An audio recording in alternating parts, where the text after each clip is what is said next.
हाँ, तो ये है अपना कपूरथला चौराहा। हजारों युवाओं के दिलों की धड़कन। हजारों लोग यहाँ आते हैं सपने संजोए हुए। इधर आपका महिंद्रा दिख रहा है ना। तो पहले तो महिंद्रा पे बात करते हैं। आप बताइए कब आए थे और महिंद्रा का तब स्कोप क्या था? महिंद्रा को भैया हम ऐसे समझ सकते हैं, एक प्रकार से समझ लो मोहनजोदड़ो की सभ्यता की तरह से। उस समय एक समय ऐसा था 2010 के आसपास का मैं बता रहा हूँ, जब मैं आया था तो इतना विकसित रूप से महिंद्रा था कि हर हाथ में महिंद्रा की एचपी, हर कंधे पर महिंद्रा का बैग, और चाहे एसएससी हो चाहे बैंक हो, उसके लिए महिंद्रा ही महिंद्रा था। समय के साथ अपडेट नहीं किया और आज उसकी जगह ऑनलाइन प्लेटफॉर्म ले लिया। ऑनलाइन प्लेटफॉर्म है ना। बात भैया एक और करते हैं, यही चौराहा हमारा एक ये बिल्डिंग दिखाता है, नाम है सहारा इंडिया।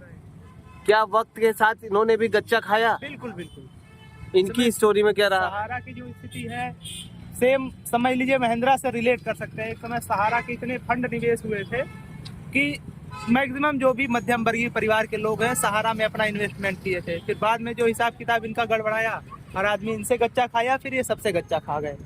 चलिए, एक आपको सामने बोर्ड दिख रहा होगा आकाश का। आकाश का भी नाम याद करिए, 15-16 में जब हम लोग थे उस समय आकाश भी बहुत नीट के लिए और आईआईटी जेई के लिए, आईआईटी जेई के लिए सबसे अच्छी चीज थी। और हालांकि अभी ये अपना स्कोप बना कर रखा है, लेकिन फिजिक्स वाला जैसी प्लेटफॉर्म्स की तुलना में थोड़ा सा कहीं पीछे है। हाँ, तो कुल मिला के इस समय जो ऑनलाइन प्लेटफॉर्म में आ रहा है वो फिजिक्स वाला आ रहा है और अनअकैडमी आ रहा है। अनअकैडमी आ रहा है, बिल्कुल। बाकी आप इस कपूरथला चौराहे से कौन कौन सी यादें जोड़े रखे हैं? कपूरथला चौराहे से तो हमारी याद, मतलब मैंने अपने जीवन में जीएस की जो शुरुआत की, यहाँ पर एक कोचिंग थी जीएस हब जो पांडे सर चलाते थे। उसके बाद फिर हम जीएस अकादमी में गए। ऐसे छोटी छोटी एक मंगलम कोचिंग थी। कुल मिला जुला ऐसे छोटी छोटी कोचिंगों से ही हम लोग गुजर कर एक ऐसे मतलब स्थिति में आए कि फिर लगा कि नहीं, अब कोचिंग की जरूरत नहीं है, अब किताबों की जरूरत है। एकदम। ये बताइए, जब हम लोग लखनऊ से निकल जाते हैं तो दोबारा जब आने की कोशिश रहती है तो हम लोग क्यों चाहते हैं कि कपूरथला आ जाए एक बार? कपूरथला आने का सबसे बड़ा कारण है कि यहाँ पर जो हमने संघर्ष जिया, उस संघर्ष को मिस करते हैं हम लोग।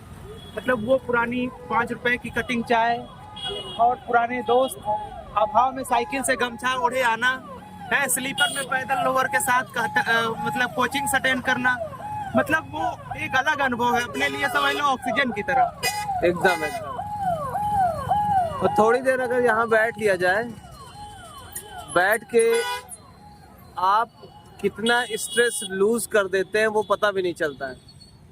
हम जो एक कमरे में बंद होके नौकरियां कर रहे हैं किसी जिले में, किसी अलग स्टेट में जाके, लेकिन जब यहाँ पर आते हैं तो वो पुराने दिन याद आ जाते हैं। बिल्कुल। कपूरथला या फिर यूं कहो लखनऊ जैसा जो शहर है वो आपको मतलब मानसिक रूप से बहुत मजबूत बनाता है कि एकदम एडवर्स कंडीशन में कोई कहीं का बच्चा कैसे आकर अपने आप को यहाँ इस्टेब्लिश करता है, यहाँ के सीबीएसई आईसीएसई बोर्ड जैसे स्कूलों के कंपटीटर से अपने आप को कैसे मैच करता है, कैसे अपने आप को फिर उस मीडियम में, हिंदी मीडियम से इंग्लिश मीडियम में कैसे कन्वर्ट करता है।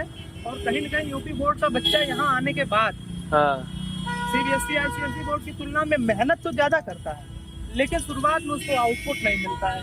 फिर लेकिन जब वो एक बार लय पकड़ लेता है ना भाई, फिर उसके सामने कोई रुक नहीं पाता है, ये भी जान लीजिए। लेबर करता है एक बार, जहाँ लेबर उसने किया उसके बाद वो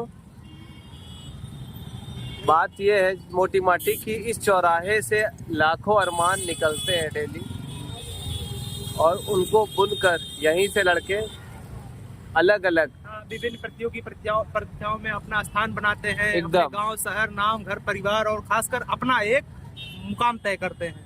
बहुत बढ़िया, बहुत बढ़िया। और इसी चौराहे के साथ मैं अपने वक्तव्य को समाप्त करता हूँ। नेक्स्ट किसी चौराहे पे मिलूंगा, उसकी बातें आपसे शेयर करूंगा।